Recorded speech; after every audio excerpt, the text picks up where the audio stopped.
this question related to stoichiometry was asked in JEE Main 2021. That is, complete combustion of 1.80 gram of an oxygen containing compound CHHYOZ gave 2.64 gram of CO2 and 1.08 gram of water. The percentage of oxygen in the compound is. तो इसके लिए हम पहले equation लिख लेते हैं. CHHYOZ plus oxygen is giving CO2 plus water. That means जब हम इस कंपाउंड का कंबशन करेंगे ऑक्सीजन के साथ, so we will get CO2 and water. अब CO2 के अंदर जितना भी कार्बन होगा that will come from this compound only. तो हम देख लेते हैं कि CO2 में कितना कार्बन है जो CO2 प्रोड्यूस हुई है, और जो वाटर प्रोड्यूस हुआ है उसमें कितना हाइड्रोजन है वो भी इसी कंपाउंड से आएगा. फिर उन दोनों को हम इसमें से घटा देंगे तो we will get oxygen, mass of oxygen. तो CO2 जो है, CO2 का मोलर मास इज 44 ग्राम. सो 44 ग्राम अगर CO2 है तो उसमें कार्बन विल बी 12 ग्राम.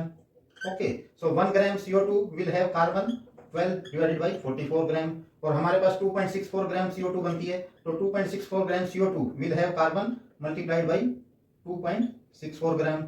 ये हमारा आ जाएगा 0.72 आफ्टर कैलकुलेशन. इसी तरह हम वाटर देख लेते हैं. वाटर का molar mass is 18. So 18 gram of water has hydrogen equal to 2 gram. So 1 gram of water will have 2 divided by 18 gram, and we have 1.08 gram of water is produced. So 1.08 gram of water into 1.08, तो ये आ जाएगा हमारा 0.12 ग्राम.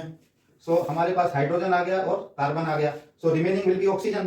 सो मास of oxygen in compound will be, तो mass of compound was 1.8 ग्राम. इसमें से हम carbon का मास घटा देंगे दैट इज 0.72, और हाइड्रोजन का घटा देंगे that is 0.12. So this is the mass of oxygen in the compound. So ये आ जाएगा हमारा 0.96. ओके, अब हमें परसेंटेज ऑफ ऑक्सीजन निकालनी है in the given compound. So that will be 0.96 divided by 1.80 into 100.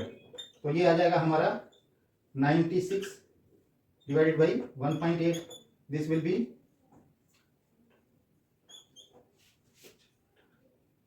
53.3%. Okay, so B option is correct. So that is how we can find out the mass of oxygen. Thank you. Wish you all the best.